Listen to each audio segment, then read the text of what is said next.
Eu aprendi a sempre ser muito atencioso ao que o meu cliente quer. Então, assim, eu acho que isso é essencial. Você tem que entender exatamente o que o teu cliente quer. Quando você entende o que ele quer, é meio caminho andado para você fazer a venda. O mais importante de tudo é a gente entender de pessoas e ter a humildade de entender, às vezes, que naquele setor específico, o teu diretor, aquela pessoa sabe mais que você. E não tem problema isso. Eu ouço as pessoas e eu tenho bom senso para tomar, a melhor decisão possível. Muitos CEOs de empresas, executivos, diretores de empresas multinacionais começaram também a entender que era importante o tempo. Você perde muito tempo, Baza, hoje em aeroporto, assim, Você vê as filas enormes, assim, nos grandes aeroportos do Brasil. Quando você calcula esse tempo, você percebe o quanto de tempo de trabalho que você perde.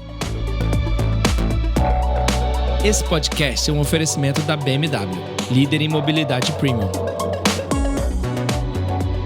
Esse é o podcast Lugar de Potência. Lições de carreira e liderança com o maior headhunter do Brasil. Afinal, tem 1,94 m. Vambora? Hoje eu tenho o prazer de receber um líder que transformou 3 mudanças radicais de carreira e uma trajetória de excelência operacional e propósito social. Ele é filho do ex-ministro jornalista João Melão Neto. Ele cresceu respirando política e responsabilidade pública, mas escolheu construir o seu próprio caminho na iniciativa privada. Ele é formado em administração, ele começou como headhunter, onde aprendeu a arte de ler pessoas e avaliar talentos. Ele migrou para o marketing esportivo internacional, vendendo experiências premium, Copa do Mundo, Olimpíadas. E em 2020, quando a pandemia evaporou o negócio de eventos da noite para o dia, ele tomou a decisão corajosa de recomeçar do zero, dessa vez na aviação executivo, ao lado do amigo Marcos Amaro. Em apenas 4, 5 anos, ele ajudou a construir a Amaro Aviation, uma das empresas de aviação executiva mais respeitadas do país, e desde julho de 2025 assumiu como CEO da companhia. A empresa opera como táxi aéreo, cartão de horas, propriedade compartilhada e gerenciamento de aeronaves.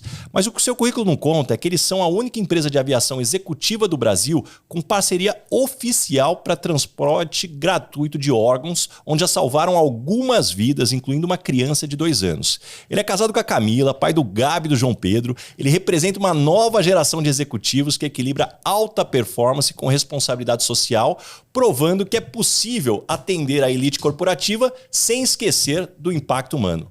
Diretamente dos estúdios da Heineken Zero, João Melão, que honra ter você aqui no Lugar de Potência. Ô, Baza, obrigado. Que apresentação maravilhosa, viu, cara? Obrigado. Vou contar um pouco quanto eu já te conheço, há quantos anos nos conhecemos, Baza? Você foi tão importante, inclusive, na minha carreira, Cara, conta comigo, tem muito aqui pra gente conversar. E João, como você me acompanha, você sabe que eu gosto de começar pelo início. Aonde a cegonha te entregou? Você cresceu respirando política e jornalismo em casa ou seu pai conseguia separar a vida pública da familiar? Boa pergunta, Baza. Sabe, eu nasci em São Paulo, eu sou paulistano. Minha família tem raízes fortes também no interior paulista, Baza? Minha mãe é do interior de São Manuel. Minha mãe é formada em engenharia civil pela Unesp. Naquela época, imagina, uma das poucas mulheres que faziam engenharia civil. E meu pai conheceu ela, inclusive, no interior, em São Manuel. O meu pai foi uma figura pública, muito conhecida. Meu pai, como jornalista, 25 anos colunista do Estado de São Paulo, e também seguiu uma carreira pública interessante, Foi deputado, foi ministro de Estado, foi secretário municipal e estadual. E meu pai, como você lembra bem, Baz, era uma pessoa muito culta. Então eu tinha muito isso em casa, Um cara que lia pelo menos de 4 a 5 horas por dia. Ele tinha essa regra 7 dias por semana. Então eu cresci vendo isso. Um cara que lia os livros e eu falava, pai, por que você lê tanto? Por que você estuda tanto? Ele falava, filho, isso é conhecimento. Quanto mais eu leio, mais conhecimento eu tenho. Para poder ensinar, doutrinar e dar princípios para vocês. Então eu ficava, meu irmão, minha irmã, a gente ficava às vezes no escritório do meu pai ali. Ele tinha um escritório em casa e um aqui, inclusive, na Vila Olímpia, mas o de casa era especial, porque a gente ficava no sofá ali do escritório de casa e ele ficava dando ensinamento pra gente, princípios. Eu cresci nesse mundo, Baz, assim. Era um sujeito que entendia muito de política, muito, cara muito inteligente também com princípios, com tudo isso, sabe? E falando dessas conversas, ô João, que conversa específica você se lembra que você teve com ele que talvez moldou sua forma de entender responsabilidade e caráter? Perfeito. O meu pai sempre foi um cara de muito caráter e um cara muito responsável para quem o conhecia, né? Bem, né, Baza? Como você, por exemplo. Ele ensinou muita coisa nesse sentido pra gente. Ele ensinou principalmente a regra da humildade. Ele falou, filho, sempre seja humilde com as pessoas, independente do lugar que você esteja e a posição que você esteja. Trate todo mundo igual, independente da classe social, independente da cultura da pessoa. Então isso foi uma coisa que foi muito forte em casa. E até pelo lado vida pública, de político, a gente aprendeu desde pequeno também a conversar com todo mundo. Você conhece o meu irmão, o Ricardo, também.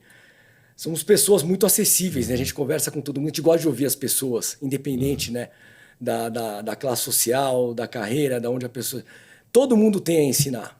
Isso acho que foi o maior ensinamento que ele nos deu. E, João, deixa eu trazer para o outro lado. Crescer sendo filho do Melão Neto, isso abriu portas ou criou pressões, né? Como você lidava quando as pessoas te conheciam primeiro pelo sobrenome? As duas coisas, Barra. As duas coisas. Abriu porta e criou pressões. Eu acho, inclusive para o meu irmão, que seguiu mais essa parte da vida pública, a pressão é até maior. Para mim, que eu segui a carreira empresarial, um pouco menos, né? Eu acho que para mim foi melhor nesse sentido, porque ele é uma pessoa sempre foi muito prestigiada, né? Graças a Deus tem um sobrenome que me abriu portas, né? Principalmente empresariais, isso foi muito importante, eu não nego isso. Então, nesse ponto, muito importante, assim, abriu portas e eu consegui usar isso muito bem. Agora, para o meu irmão, eu acho que a situação da pressão é maior, por causa que ele vive a vida pública, tudo, e as comparações são inevitáveis, né? E nessa dinâmica, Melão, seguindo para a vida corporativa, da casa de um ministro para trabalhar como headhunter. Perfeito. Teus pais entenderam essa escolha ou acharam que você estava desviando do teu caminho? Você sabe que meu pai achou o máximo. Quando eu contei para ele, que eu comecei a fazer as entrevistas para entrar, na época, né, hoje Grupo Page, mas na época Michael Page, né? Quando eu contei que eu estava participando do processo, ele falou, filho, isso é legal até te contar, Baza. Isso ele falou, isso é o máximo. Trabalhar com recursos humanos, entender de pessoas é o que mais vai te levar para frente na vida, ele falou para mim. E é verdade, Baza, o que mais me levou para frente na vida foi entender de pessoas. Isso eu posso falar com toda a clareza e certeza para você aqui, viu? E aí, gente... Super me apoiou. Vocês já entenderam aqui, o João trabalhou comigo há 14 anos, cara. Foi uma experiência maravilhosa. E aí eu falei, pô, João, vamos aqui contar essa história no podcast. E me conta um pouquinho mais, quais foram os principais insights que você teve como headhunter, entrevistando tanta gente e com isso talvez trazendo o que você tinha da experiência da tua criação, mas vem para um mundo corporativo. Baza, contando um pouco para as pessoas aqui, né? Você foi o meu tutor na Michael Page, foi você que me contratou, eu trabalhava na sua diretoria, né? Você já era diretor há 14 anos atrás da Michael Page, e eu falava já para as pessoas, eu falava, ele certamente vai ser CEO, eu tinha certeza, assim, pelo caminho que você já seguia há 14 anos atrás, imagina, né? E, cara, eu aprendi muito lá. Eu sempre falei, a Page é uma escola da vida, porque você aprende, você melhora a sua comunicação, você aprende a entrevistar, você aprende a negociar, porque também tem um outro lado, né? Que você vai negociar para trazer o job, né? Para trazer os negócios para a companhia. E você aprende a entrevistar as pessoas. E isso também melhora a tua comunicação, porque é o dia inteiro você tendo que se comunicar com o entrevistado, com o cliente. Então, cara, o que eu posso te dizer foi o seguinte, foi uma escola para a vida. Aprendi muito, um trabalho muito intenso e muito importante na minha carreira. E aí, do recrutamento executivo para pacotes de hospitalidade, Copa do Mundo. Como é que foi essa transição? O que te fez trocar a leitura de pessoas pela experiência com eventos? Você fez parte assim, essencial nisso, né? Eu vou contar um pouco aqui. Lembra uma vez que a gente estava num happy hour, você vai lembrar disso, estava o meu irmão, inclusive, eu, você e meu irmão, e eu falei para você, eu estava fazendo pós-graduação em marketing esportivo, né? Que eu sempre gostei de acompanhar esporte, assistir, pratico esportes. É um hobby. Para mim, eu gosto de acompanhar também como negócio. E eu falei para você, pô, Baza, sabe que eu queria ir para o setor de marketing esportivo? Eu gosto, eu acho que é uma coisa que brilha meus olhos, né? Aí você falou, eu tenho o cara certo para te apresentar. Na época, o seu amigo, uma pessoa que era um contato direto seu, que era o Ivan Martinho, que hoje eu acho que é o CEO da WSL, né, de surf. Exatamente. Você me passou o contato do Ivan e você me indicou para ele era diretor da Traffic. Traffic, na época, era a maior empresa de marketing esportivo da América Latina, né? Não só do Brasil, como da América Latina. O Ivan me entrevistou, identificou e falou assim, João, a gente está com o projeto aqui do Hospitality da Copa do Mundo, do Brasil, né? De 2014. Você se interessa em trabalhar? Eu sempre tive skills de vendedor comercial E eu falei, pô, cara, acho o máximo, porque eu vou vender uma coisa que eu gosto, né? E vou ganhar dinheiro com isso, vou ganhar comissão, tudo em cima. Então, assim, para as empresas, vou fazer um network incrível com as empresas aqui em São Paulo. Topei o desafio. Baza, eu acho que foi um grande passo ali na minha carreira, porque eu acabei me tornando o maior vendedor global do Hospitality da Copa do Mundo. A operação aqui no Brasil, para você ter uma ideia, foi recorde até hoje da FIFA e da Match Hospitality. A gente está falando em 1 bilhão e 100 milhões de reais de venda de pacotes de hospitalidade. A Copa do Brasil foi um sucesso nessa parte comercial. E eu vendi só em pacotes ali, coisa de 180 milhões, assim. Então, assim, foi muito importante para mim, pelo network, financeiramente, por tudo, né? Assim, cara, foi um grande passo que eu dei na minha carreira ali. E trabalhando com essa hospitalidade, Copa do Mundo, depois Olimpíadas, você vendia experiências para empresários. Que lição você aprendeu sobre expectativas versus entrega? O que você aprendeu lidando com clientes de alto padrão? A cobrança é muito alta, né?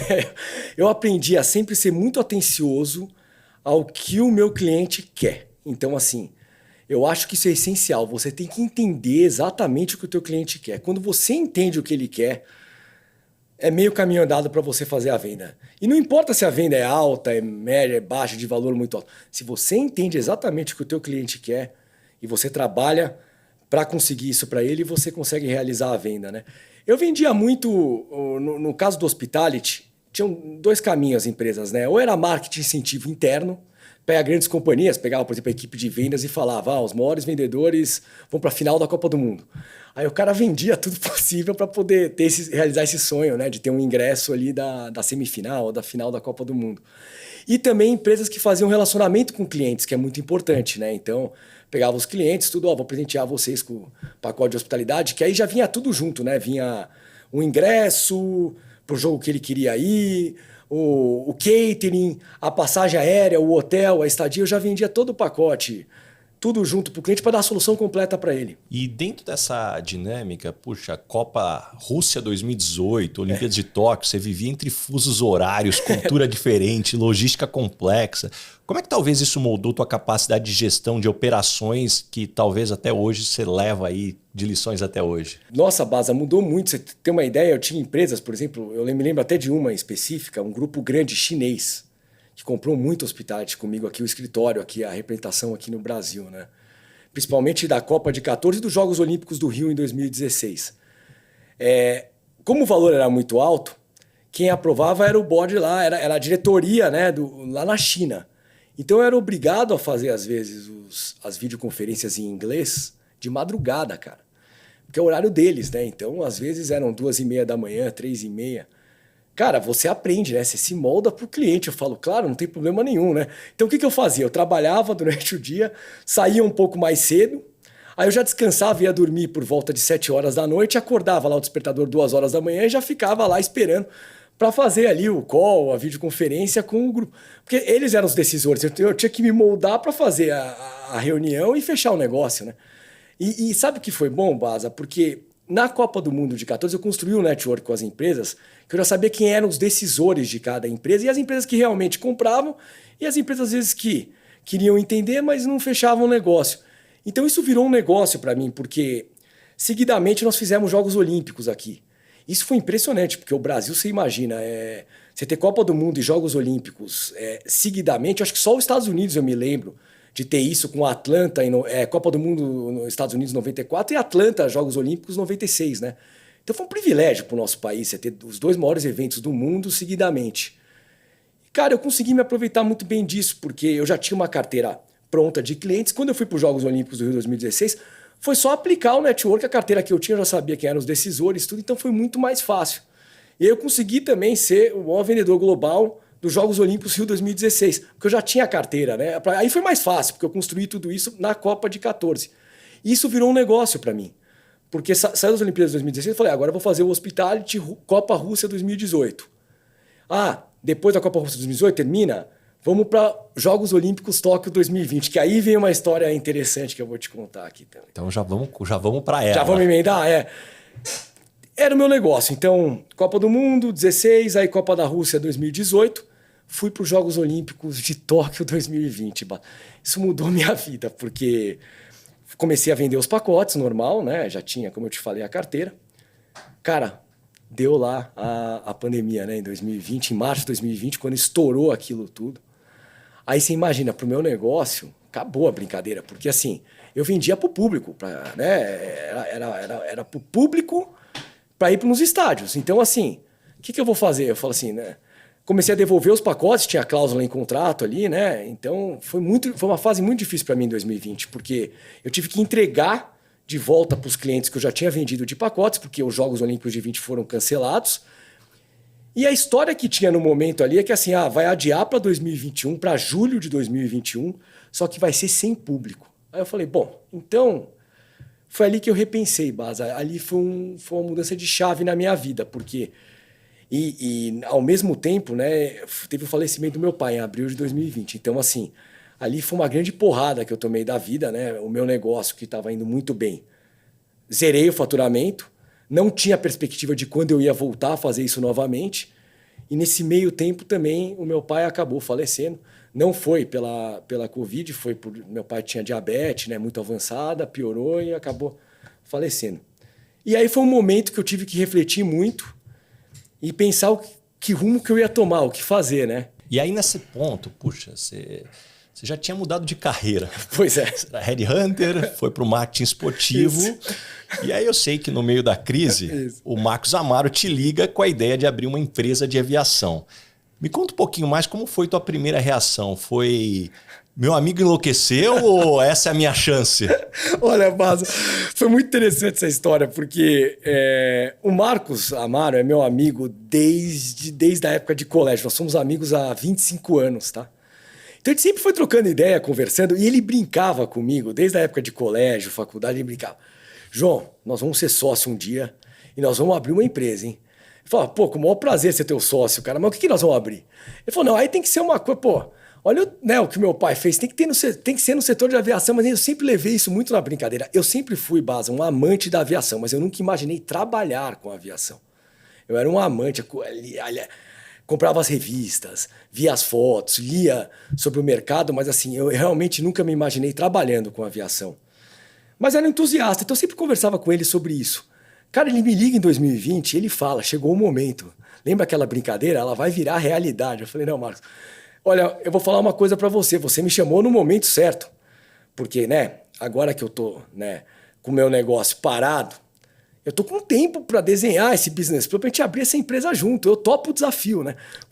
Como você sabe bem, eu sou um cara que topa desafios diferentes, né, de setores diferentes. Eu falei, vamos tentar, vamos abrir, vamos tentar na aviação. Baza, o segundo semestre de 2020 inteiro a gente aproveitou lá, pandemia, tava todo mundo em casa, para desenhar o business plan. Ficou eu e ele lá no segundo semestre desenhando o que a gente vai fazer. Aviação executiva, decidimos. Aí qual foi o fator-chave, o divisor de águas que fez a gente abrir a empresa? A propriedade compartilhada. Porque no Brasil ainda não tinha propriedade compartilhada de aeronaves. Até existia uma forma de fazer, mas ela não era ainda 100% regulamentada pela ANAC, que é o órgão regulador da aviação, né? Geral. Quando a ANAC, em 2020... Ela simplesmente, ela praticamente pegou a regulamentação americana de propriedade compartilhada, deu um Ctrl-C, Ctrl-V aqui no Brasil, que foi ótimo, que é muito bem desenhada a regulamentação americana de propriedade compartilhada. Quando a gente viu que abriu essa oportunidade no Brasil, a gente falou, cara, é isso. Vamos abrir a empresa, fazer uma coisa nova, vamos trazer uma coisa nova para os clientes de aviação executiva brasileiros, entendeu? Vamos entrar com propriedade compartilhada e que é uma forma inteligente do cara ter aeronave e reduziu e diluiu o custo dele, né, de operação. E dentro dessa dinâmica, abrir uma empresa com o melhor amigo é arriscado para amizade. Que acordos vocês fizeram para proteger o relacionamento pessoal dos inevitáveis conflitos profissionais? Ótima pergunta, Baza. Isso foi uma coisa que a gente organizou muito bem antes de abrir a companhia. Porque a gente tinha essa preocupação, sabe? De ser melhor amigo e falar, pô, a gente nunca foi sócio, sabe, cara? Como que vai ser no dia a dia, né? E nós combinamos uma coisa que a gente mantém até hoje. Que a gente falou, é a famosa virada de chave. Marcos, continuamos amigos, somos amigos, mas para falar de empresa, somos profissionais, sócios da companhia. E, Base, eu posso te falar que a gente faz isso muito bem, por isso que dá certo. Eu consigo com ele assim... Por exemplo, em um momento falar sobre coisas da nossa amizade, de família, de amigo, de dar risada de coisa até de coisa boba, né, de tudo. E ao mesmo tempo que a gente vai falar da empresa, parece que a chave vira. E os dois fazem isso muito bem. Ali nós estamos falando como sócio, hoje eu como CEO, ele como chairman da companhia, então me reporto também ao conselho, a ele. E nessa hora, esquece a amizade, a gente fala como profissional mesmo. E a gente consegue fazer isso muito bem. Por isso que dá certo, a gente divide muito bem isso. Aproveitando aqui para fazer um merchan, gente, tanto o Marcos Amaro, que a gente está falando dele aqui, quanto o Ivan Martins, são dois já entrevistados pelo Lugar de Potência, que também tem uma história maravilhosa, que depois só procurarem aí nos episódios, tanto do Marcos Amaro quanto do Ivan Martinho. E voltando do Marcos, algo que eu até abordei com ele quando eu entrevistei ele, mas eu quero também trazer a tua perspectiva, porque eu sei que você estava lá com a morte do comandante Rolim em 2001, você estava lá na fazenda quando aconteceu. Como é que foi aquele momento de dor que talvez transformou essa força dessa união que vocês têm? Foi, Baza, foi. O comandante Rolim, o acidente dele, né, que causou no falecimento dele, foi em julho de 2001. Em julho de 2001, eu e o Marcos, a gente estava na mesma classe no colegial. E já éramos muito amigos. E uma coisa que ajudou, vamos fazer um paralelo aqui. O meu pai já era amigo do comandante Rolim. Como? Interessante contar isso aqui. Aquela história do comandante Rolim, que ele ficava na porta do avião cumprimentando as pessoas, é verdade e você vê que ela funciona. E o caso do meu pai é a prova de que funcionava. Porque o meu pai, na época, na década de 90, isso era deputado federal, então ele tinha o voo para ir para Brasília toda terça-feira de manhã cedinho e ele voltava na quinta no final do dia, né? Que é o trabalho que eles fazem lá em Brasília. Então vai terça de manhã cedo e volta na quinta final do dia. Ele usava na época a Rio Sul, que era da Varig. Aí um dia ele foi testar a TAM, que falou, olha, a TAM agora tem voo para Brasília. Quando ele chegou lá, ele viu o dono da companhia na porta, né? Falou, cara, o cara é uma simpatia, pô. Começamos a conversar, que sujeito interessante, diferente. Ficaram amigos, assim. E meu pai começou a ficar amigo dele. E meu pai, por causa disso, mudou e parou de comprar a passagem com a Rio Sul e passou a voar com a TAM para Brasília. E ficaram muito próximos. Olha que interessante essa história. Na sequência, eu caio na classe do Marcos no primeiro colegial. E ele me vem para falar. Ele falou, sabe que nossos pais são muito amigos? Aí eu falei, eu sei, o teu pai é o comandante Rolim, né, fundador da TAM. Ele falou, meu pai adora teu pai, que bom. Cara, agora a gente tá na mesma classe aqui. Aí ficamos amigos e nossos pais conversaram também na época sobre nossa amizade. Isso em 2000, Baza. Ficamos muito amigos. Em 2001, na mesma classe, se eu não me engano, segundo colegial, férias de julho, né? Aquelas férias que a gente tem no colegial, na escola, a gente não trabalha ainda. Falei pro Marcos, vamos pra fazenda? A gente tinha uma fazenda no interior de São Paulo, que eu adorava ir com os amigos, assim, nas férias escolares. O Marcos estava comigo lá. Passou a semana comigo. Quando chegou na sexta-feira, na época o celular não pegava bem, o pai dele ligou no telefone fixo, eu não me esqueço disso, na fazenda.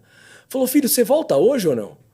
Porque vamos pra fazenda comigo lá? O Rolim tinha fazenda em Ponta Porã, que era na divisa ali, Mato Grosso do Sul, né, com Paraná. E o Marcos sempre ia com ele, passar fim de semana com ele nessa fazenda.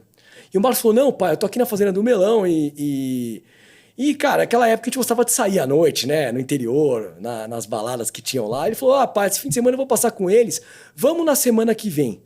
Tá bom, filho, então eu vou, semana que vem a gente se encontra. Foi o fim de semana do acidente. Então você imagina, né? No domingo de manhã foi quando ele pegou lá o helicóptero, na fazenda em Ponta Porã, foi visitar um amigo numa outra fazenda e quando aconteceu o acidente fatal, você imagina, o Marcos estava comigo a semana inteira. Então isso só fortificou a nossa amizade, porque foi um momento muito difícil para ele. Ele não era ainda maior de idade, a mãe dele, a Sandra, que eu conheço muito bem também, ela emancipou ele justamente para assumir, né, o espólio lá, o inventário. E ele teve que aprender muito cedo tudo, né, Baza? Porque ali com 16 para 17 anos ele já teve que herdar os negócios ali. Então o Marcos desde lá começou a trabalhar. E isso, como você, voltando na tua pergunta, fortificou muito nossa amizade, muito. Porque foi um momento muito difícil para ele, que eu era muito próximo ali e ajudou muito. Eu acho que eu tenho um paralelo com isso, porque quando eu perdi meu pai em 2020, que ele me ligou depois e veio com a ideia da empresa, eu acho que tem a ver, sabe? Porque em 2001 a gente foi muito importante ali para ele, para ajudá-lo naquele momento tão difícil. Em 2020, a hora que eu perdi meu pai, ele foi essencial para me ajudar também, né? E você entra, João, numa indústria altamente técnica.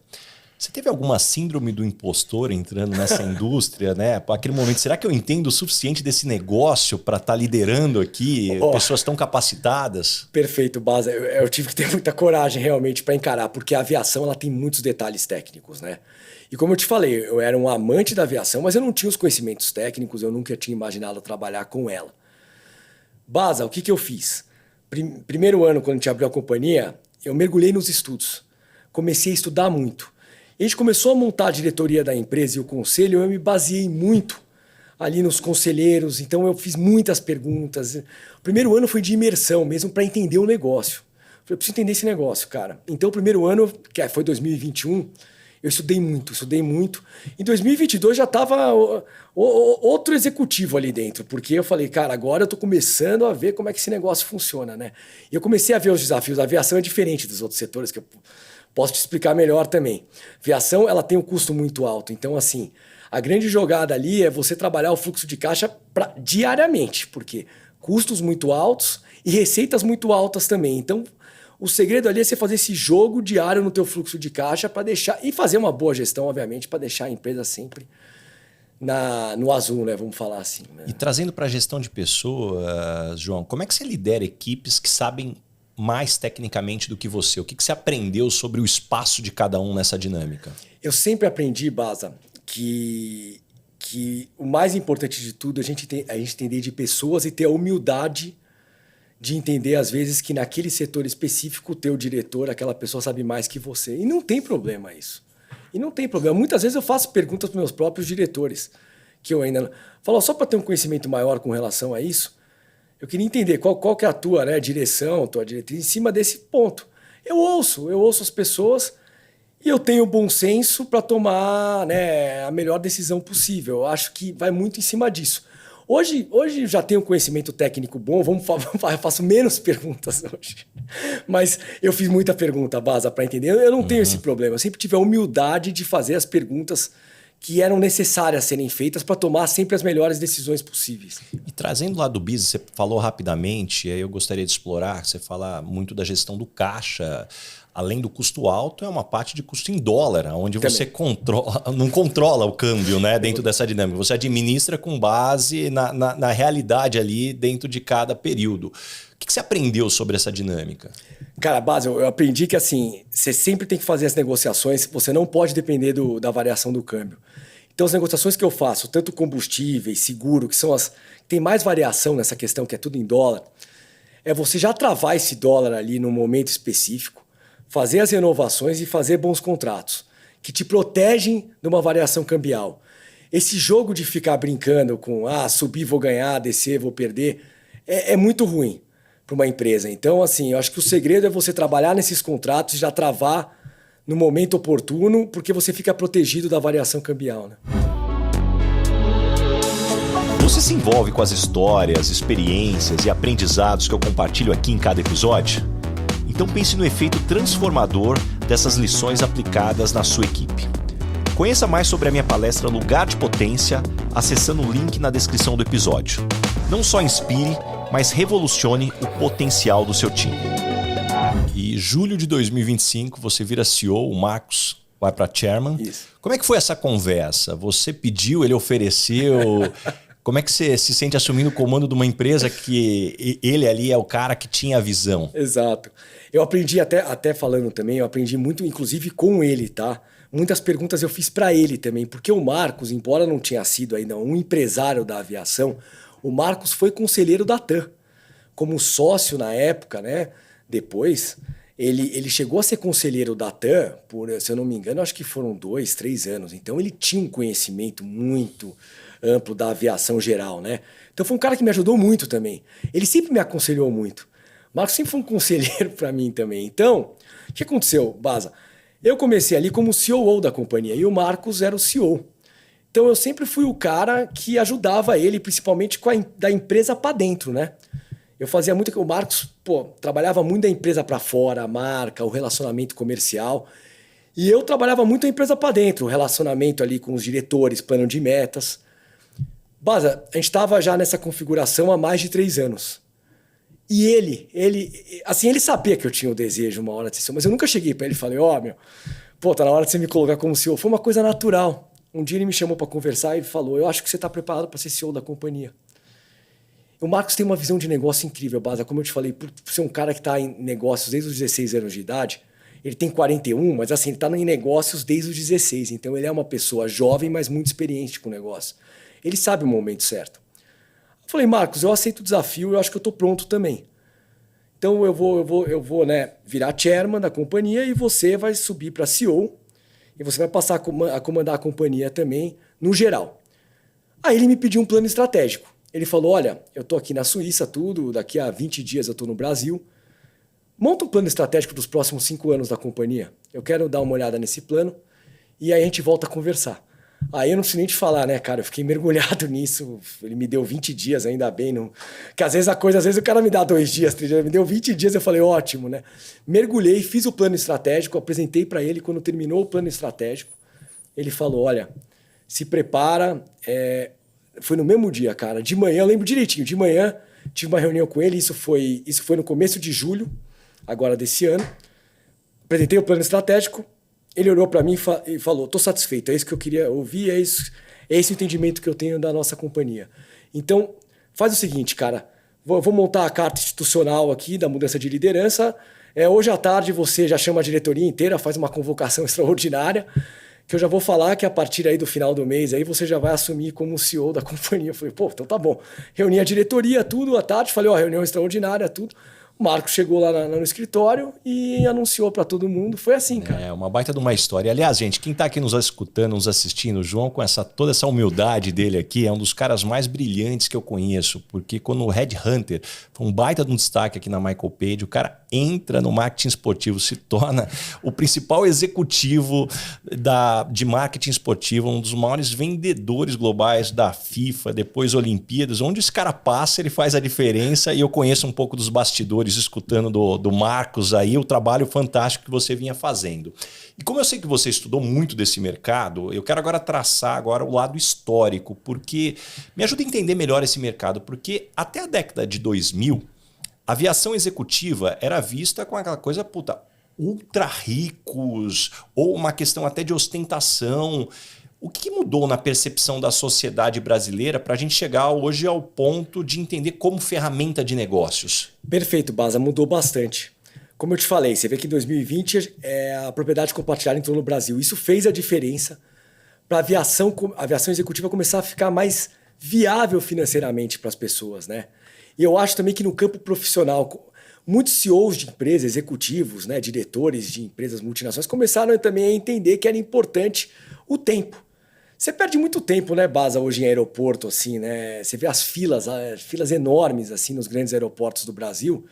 Quando você calcula esse tempo, você percebe o quanto de tempo de trabalho que você perde. Você é especialista nisso, você sabe o que eu estou falando aqui.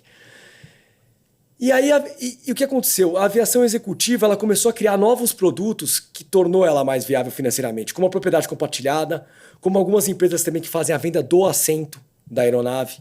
A própria Amaro Aviation, que faz o cartão de horas, que é uma possibilidade do cliente ter com desconto do valor de táxi aéreo.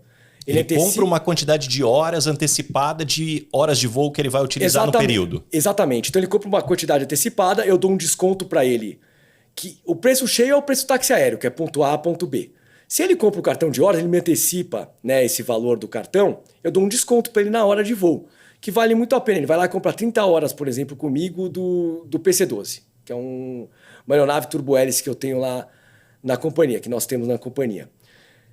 E a grande jogada que a ANAC liberou, ele pode trocar horas com todas as aeronaves da companhia. Então, por exemplo, ele comprou lá as horas do PC-12, do turbo-hélice. Tá usando para ir para Angra, tem casa lá em Angra, o cara tá usando para ir para Angra. Aí, de repente, ele tem uma reunião da empresa dele em Fortaleza, quer voar um pouco mais confortável, ele pode trocar horas com o nosso jato, com o PC-24. Ou ele vai a lazer, por exemplo, para Iporanga, condomínio no Guarujá, helicóptero. Pega lá o Bell 429, que é o helicóptero que a gente gerencia também. Então, é uma jogada interessante que o cara compra um cartão de horas e ele usa a frota toda, dependendo de onde ele for, né? E esse, para mim, é um elemento que eu acredito que o próprio setor do agronegócio no Brasil ajudou a evoluir, né? Porque eu converso muito com empresários do setor de agro e definitivamente avião deixou de ser luxo e virou ferramenta de negócio, enfim, até pelas distâncias, a falta de infraestrutura muitas vezes que você tem, você não consegue muitas vezes ter a eficiência de rodar tantos lugares ou muitas vezes até o perigo de algumas estradas para você conseguir chegar nesse lugar. E eu vejo que isso chegou aqui também para o mundo dos outros setores dentro dessa dinâmica aqui. E o elemento que eu quero trazer agora, Melão, eu vejo por outro lado que aeroportos como o de Congonhas vivem um conflito entre aviação comercial e executiva. Como é que você vê a evolução dessa dinâmica? Baza, você sabe que o aeroporto de Congonhas, né? Quem controlava o aeroporto era a Infraero, né? Hoje é o Grupo Aena, é um grupo espanhol e é um grupo privado que, obviamente, está interessado na receita, no lucro da operação. A aviação comercial, quanto mais eles aumentarem lá, eles vão ter uma margem de lucro de receita maior do que a aviação executiva. Então, hoje, o aeroporto de Congonhas ele está se encaminhando para ser um aeroporto mais comercial, ainda mais, e menos da aviação executiva. O que hoje nós estamos fazendo? Estamos tratando com eles acordos de continuar mantendo pelo menos um pouco da aviação executiva lá. Mas no contraponto, outros aeroportos vêm crescendo com isso, né? Como o aeroporto Catarina, no interior aqui, né? na Castelo Branco, no quilômetro 60, que é o aeroporto da JHSF, né? Que foi uma visão do Zé Corrêa, uma visão incrível, né? De fazer um aeroporto executivo ali. Inclusive internacional. Inclusive, né? Internacional. Você sabe que ele cresceu muito, o lançamento desse aeroporto foi em 2018. Eu diria para você que até 2021, 2022, o aeroporto ainda tinha pouca operação. Mas com essa situação de Congonhas e com ele conseguindo a liberação internacional, hoje o aeroporto é muito movimentado. Então hoje eu diria para você, a nossa sede de operações hoje não é mais Congonhas, é o Catarina. Eu acho que o futuro está mais lá. Mas eu não posso deixar de ter a posição em Congonhas também, porque dos nossos clientes, a maioria que viaja a trabalho, ele ainda prefere viajar por Congonhas. Se ele vai a lazer, aí numa boa ele vai para o Catarina, pega a estrada. Mas quando vai a trabalho, ele tem essa questão do tempo, ele gosta ainda de sair de Congonhas. Por isso essa luta ainda é para manter a aviação executiva lá em Congonhas. E, João, comparando com Estados Unidos e Europa, onde que o Brasil está na aviação executiva? Seja infraestrutura, regulação, cultura ou mesmo modelo de negócio? Olha, vou dar um dado interessante para você, né, que pouca gente sabe. O Brasil é a segunda maior frota de jatos do mundo. Parece brincadeira o que eu estou falando, mas é verdade. O Brasil hoje tem 1.000 e poucos jatos registrados, né? Quando você olha o primeiro lugar, os Estados Unidos, nós estamos falando de 14, 15 mil. Então é uma diferença brutal. E aí o terceiro, o quarto, o quinto, que é México, Itália, Alemanha, aí é tudo parecido. 800 e pouco, 800 e muito, 900 e pouco. Mas enfim, o Brasil é o segundo. E São Paulo hoje é a maior frota de helicópteros, né, circulando do mundo. Aí você vai me perguntar como, né? Por que Londres não é mais, Paris, Tóquio? Por uma razão muito simples, Nova York. Todas essas cidades são reguladas. Você não pode voar no centro expandido. Então, por exemplo, Nova York você não pode voar de helicóptero em Manhattan sem autorização. Tóquio, você não pode voar no centro expandido de Tóquio sem autorização. São Paulo é uma megalópole que é a única no mundo que você pode voar para qualquer lugar. Você pode sair aqui da Faria Lima para uma reunião na Paulista, por exemplo, e vice-versa. Então, esse é um dos motivos principais que hoje você tem a maior frota. E foi o que a Amaro Aviation entendeu para ter também frota de asa rotativa de helicóptero, porque tem uma demanda muito grande, né? Mas o Brasil hoje, que foi a pergunta que você fez, como que a gente entende?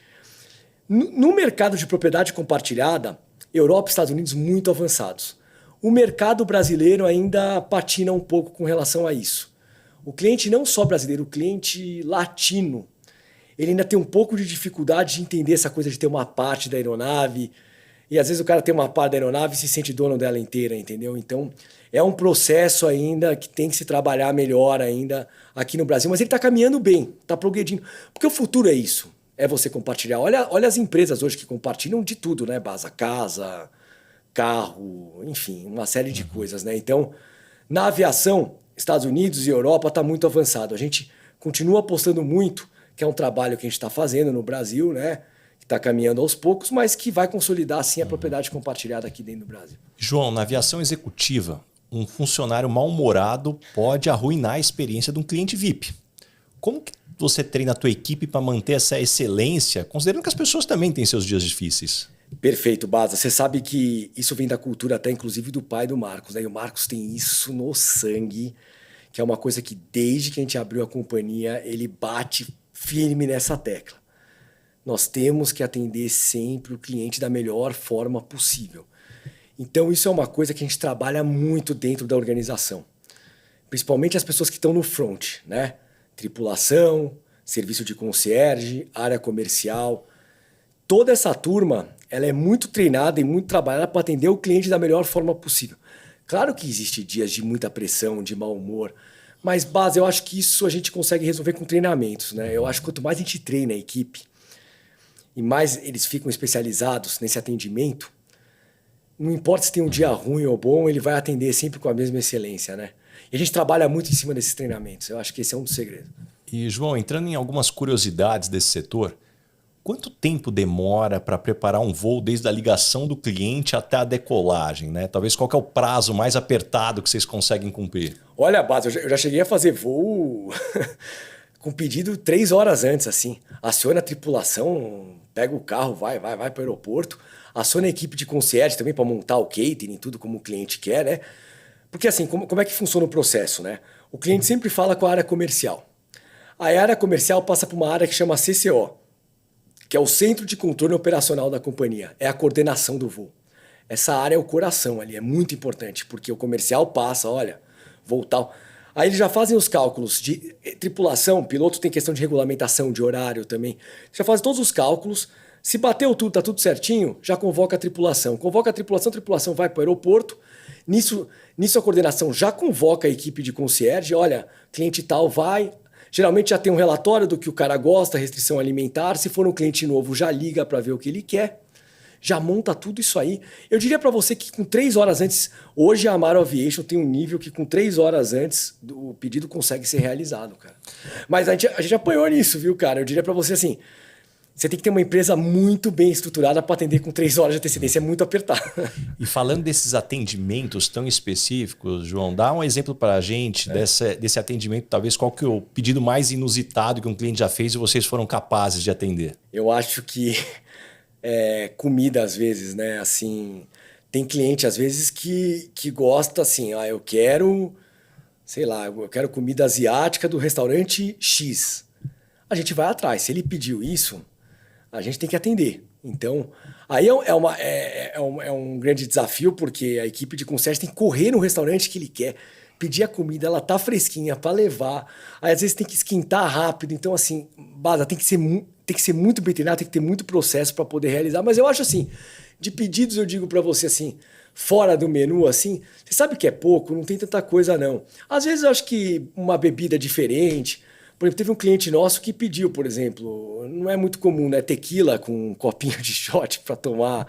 Acho que ele estava lá em 7, 8 pessoas e ele falou, eu quero blindar, fazer shot de tequila aqui com todo mundo. Aí fomos atrás da tequila para atender.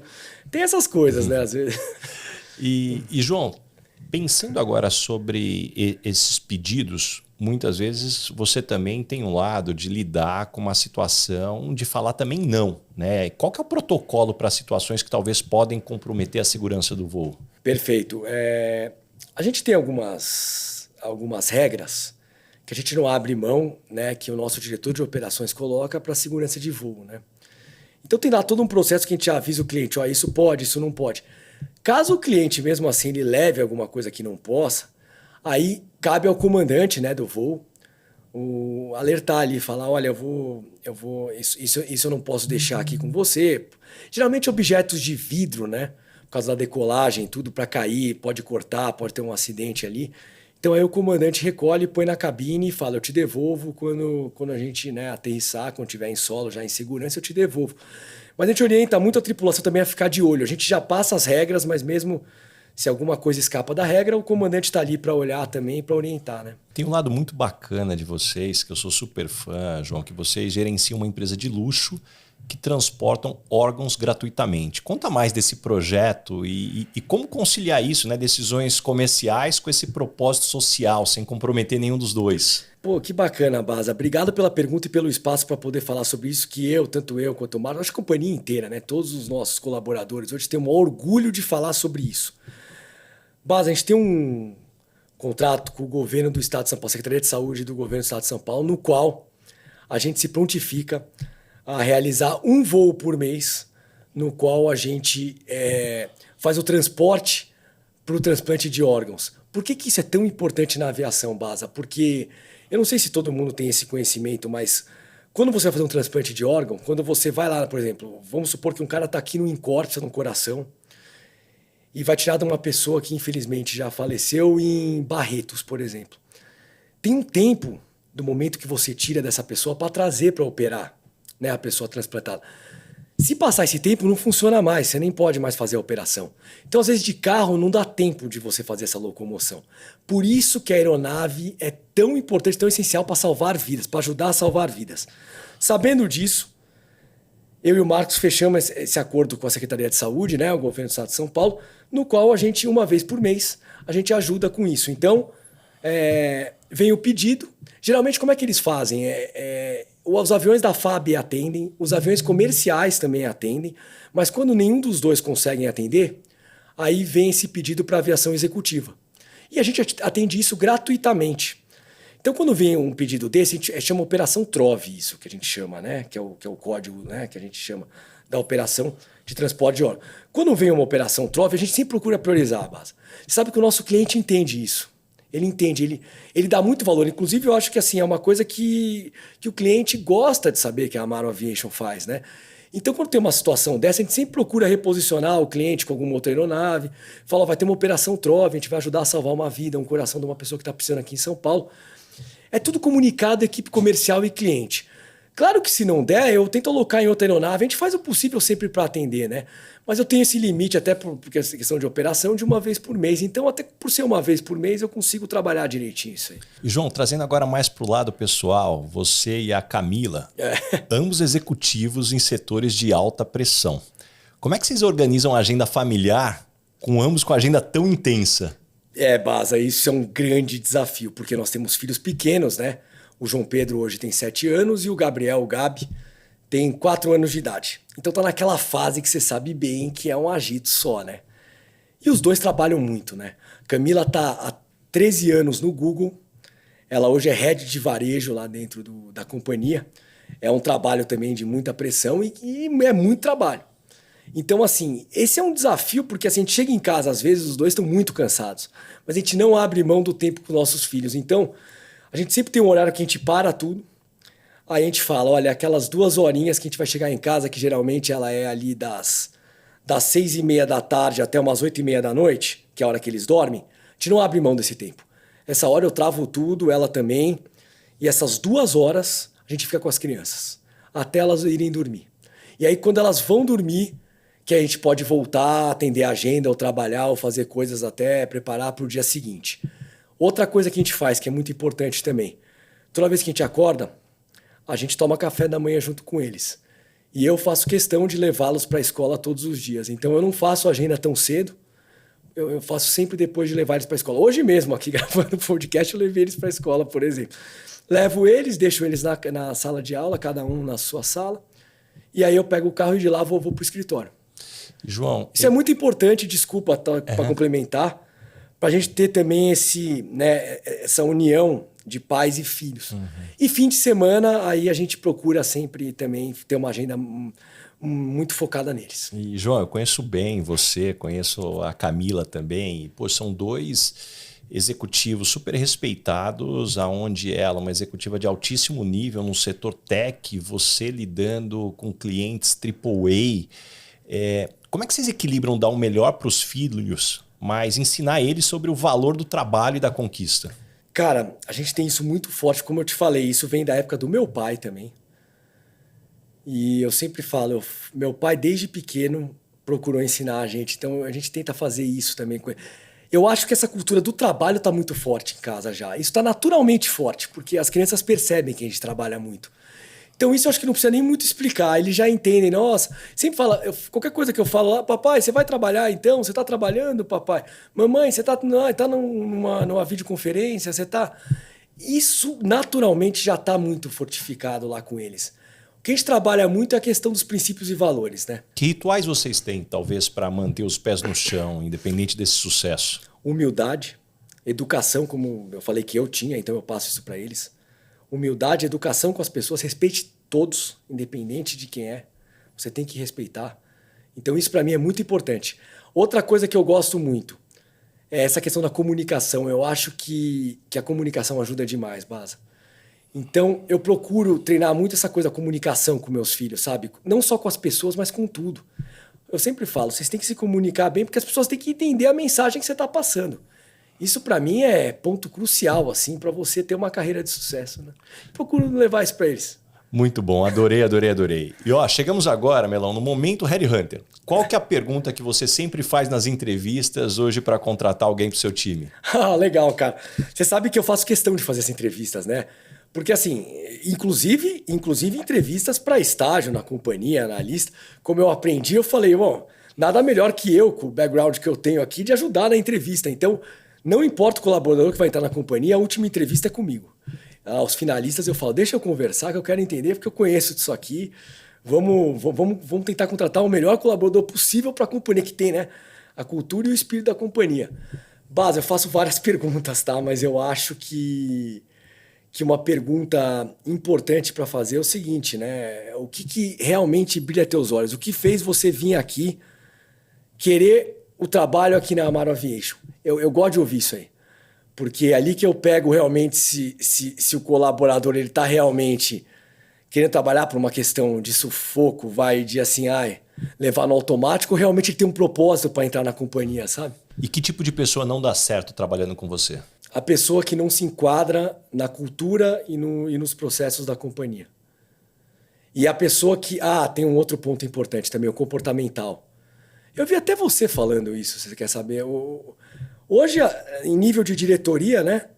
Você, eu acho que demite, eu não sei, você pode me corrigir que você é o especialista, mas eu acho que 70%, 80% das demissões em nível de diretoria para cima são mais comportamentais, né, do que até de performance, né, Baza? E não apenas diretoria. Isso hoje ele permeia para todos os níveis. A última estatística que nós tivemos foi que 91% das pessoas eram contratadas por habilidades técnicas e depois demitidas por questões comportamentais. Olha a gente só. contrata as pessoas porque tem experiência na área, trabalham bons projetos, tem uma boa formação. Infelizmente, a gente acaba tendo que demitir porque falta atitude, não trabalha bem em equipe ou não se encaixa na cultura da empresa como você trouxe. Olha, cara, isso foi uma coisa que eu aprendi com você e que eu implanto na companhia.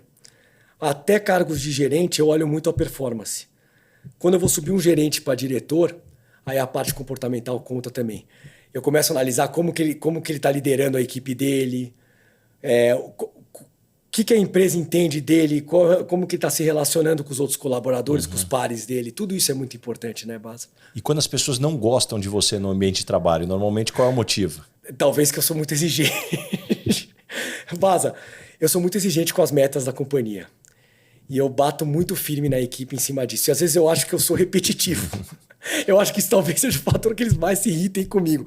O fato de eu repetir demais a questão de bater a meta mensal, trimestral, enfim. Eu acho que esse é o maior ponto aí. Mas é legal você trazer esse ponto, que isso é algo que eu falo bastante nas palestras que eu dou, é que muitas vezes a gente fica com receio de ficar falando a mesma coisa. Vou soar repetitivo, já falei isso daí, não preciso falar de novo. Gente, eu aprendi que é melhor over-communicate do que under-communicate. Se você tiver que pecar, peca pelo excesso na comunicação. Muitas vezes a comunicação, a eficiência dela está na repetição. É claro que se você tiver a habilidade de passar a mesma mensagem de formas diferentes para não ficar cansativo, você traz recortes, traz exemplos e isso vai, sem dúvida nenhuma, trazendo outros ângulos. Isso ajuda muito, mas na dúvida, over-communicate, nunca o under-communicate. Eu sou dessa tese também, eu uso muito isso. E acho que até me deu uma dica importante aqui, essa questão até de você, como eu repito bastante, que eu cobro muito, para depois o colaborador não falar para mim assim, né? Você não avisou. Eu falei, não, eu avisei muito você, que essa meta era importante, né? Por isso que eu falei tanto. Mas talvez uma forma interessante é essa, eu mude a forma de cobrança para não ficar uma coisa repetitiva, falando a mesma coisa várias vezes, né? E o que você gostaria de perguntar para o Baza? Nessa tua carreira tão brilhante, tá? Qual foi o maior desafio que você encontrou? Acho que o maior desafio, o Melão, você conhece a minha história, sabe que eu comecei na área de tecnologia, até meus 20 e poucos anos de idade eu tinha a convicção que eu ia ser um programador, porque eu era extremamente tímido. Meu sonho era trabalhar num data center, falando com o menor número de pessoas. Puxa, muito difícil de criar conexões. E eu acredito que muitas vezes a gente tem opiniões muito firmes sobre a nossa identidade, seja ela profissional ou pessoal. A gente limita muito quem a gente acredita que a gente é, quem a gente pode se tornar. Então você é um exemplo de um cara que se transformou várias vezes, que se reinventou, que teve que buscar. A Carol Dweck já escreveu sobre isso, do mindset de crescimento, que esbarra em relação a isso. Mas para mim tem um elemento muito claro de entender que a gente é muito mais do que muitas vezes a gente acredita. Eu cresci acreditando que eu era tímido e, na verdade, depois a maturidade me mostrou que, na verdade, eu fui criado por um pai extremamente tímido, achando que aquela também era a minha referência e como eu era, e depois a vida me mostrou que eu poderia ter outros caminhos. E esse elemento, então, da adaptabilidade, que inclusive é o tema do meu TED, que eu gravei há um tempão atrás, que eu já falava sobre isso, é justamente a gente ter essa abertura para o novo. Né? E eu aprendi que todo mundo é capaz de desenvolver uma habilidade comportamental. Talvez você não vai se tornar o melhor do mundo, mas eu te garanto que você consegue se tornar acima da média. E para aprender uma habilidade, né, soft skills, people skills, eu aprendi que você tem que ter 2 elementos. O primeiro deles é intencionalidade. Não adianta alguém falar que você precisa aprender, você precisa querer, de coração realmente, o desejo genuíno. E o segundo é colocar em prática. Não adianta você ler um livro de oratória e achar que ali você está pronto para dar palestra. Então vai dar dor de barriga, vai suar frio, mas é justamente sair, né, do que é o conforto para você que vai fazer com que você possa evoluir. Bato, até complementando o que você está falando, eu acho justamente isso. Você também tem que... Todos nós temos inseguranças, né? Eu tenho esse frio na barriga praticamente todo dia. Eu tenho situações na aviação que são muito difíceis, assim, decisões muito importantes que têm que ser tomadas. Mas a gente tem que ter coragem, se qualificar para tomar essas decisões e acreditar na gente, no nosso potencial, né? Eu acho que se eu posso dar um conselho aqui que me ajudou muito, é sempre focar nos nossos pontos fortes, né? Onde a gente sabe, tem um autoconhecimento, saber assim, cara, eu sou bom nisso, eu sou forte nisso, vamos focar nisso aí. Porque é onde o pessoal vê minha qualidade, vê meu valor.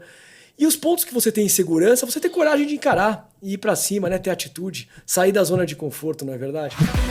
Paytrack, a minha plataforma para gestão de viagens e despesas corporativas. Incomparável. Milão, chegamos agora na hora da pergunta Paytrack. Me conta sobre uma viagem a trabalho importante e que impactou positivamente na tua carreira. Vamos falar de uma na Maraviation, né? Tem que ser, né? Eu fechei um cliente importantíssimo do agro, como você bem falou, né? O agronegócio é super importante no Brasil e depois de 2020 cresceu ainda mais, né?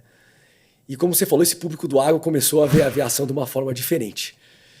Eu tive que fazer uma viagem muito importante, que foi justamente para um evento no centro-oeste do Brasil, porque faltava ainda a gente se conectar a Maraviation com esse público agro, né?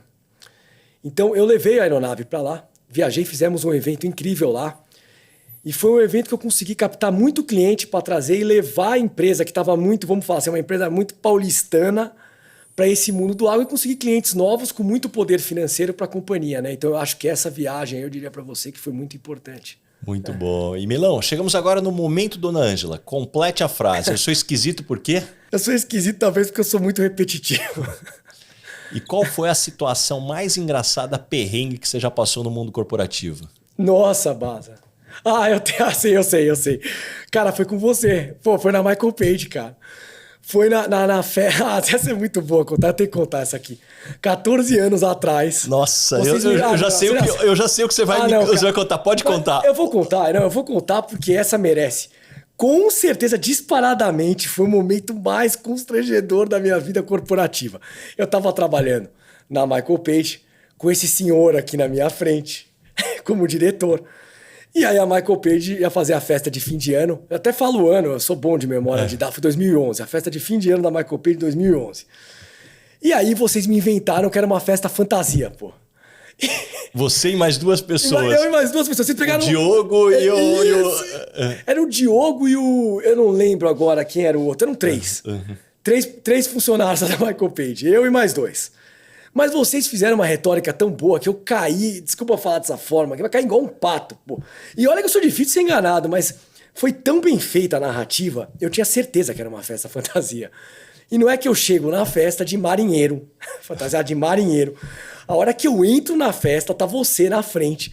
Todo mundo olha todo mundo de roupa normal, todo mundo olhando pra minha cara. Aí você me pega, você fala, olha, se a gente fez essa brincadeira com você é porque você é uma pessoa que se destaca dentro da companhia e não é por mal, tá, cara? Tenha coragem agora e suba no palco comigo aqui. Você me levou pro palco. Tinha um palco onde a banda ao vivo ia entrar depois. Você, né? O Diogo e o Rui agora. E o Rui, Isso. perfeito. Eu, Diogo e Rui. Você subiu nós três no palco. Você e o CEO da época, né? Era o Paulo. O Paulo, isso. Tava você, o Paulo e nós três, né? Eu lembro a empresa inteira olhando pra nossa cara fantasiado no palco. Sem dúvida nenhuma, foi o momento mais constrangedor que eu passei. Pessoal, mas foi legal, eu adorei. Quem tá nos escutando, não tente isso em casa, não faça isso nas suas empresas. Era outro momento de mundo, era um momento de vida, mas hoje virou uma baita de uma história pra gente contar, que inclusive nos aproximou ainda mais. Isso. E, Milão, caminhando agora pro final, o nome desse podcast é Lugar de Potência. Qual que é o teu lugar de potência? Que tipo de situação e ambiente pode jogar que você brilha? Eu acho que o meu lugar de potência é o fato, eu acho, sinceramente, de eu entender bem de pessoas, cara. Eu sou um cara que, eu leio bem as pessoas. Então, às vezes, até muito rápido, assim. Então, eu sento, às vezes, com um cliente novo, um colaborador novo, tudo. Em pouco tempo, eu consigo fazer uma leitura precisa de como motivá-lo, sabe? E aonde é o ponto que eu não posso pegar, que vai desmotivar. Talvez esse seja o meu lugar de potência. Eu acho que eu tenho uma leitura rápida das pessoas. E me conta uma verdade que as pessoas não costumam dizer e, na sua opinião, é fundamental para se ter sucesso. Você tem que ter muita coragem, cara.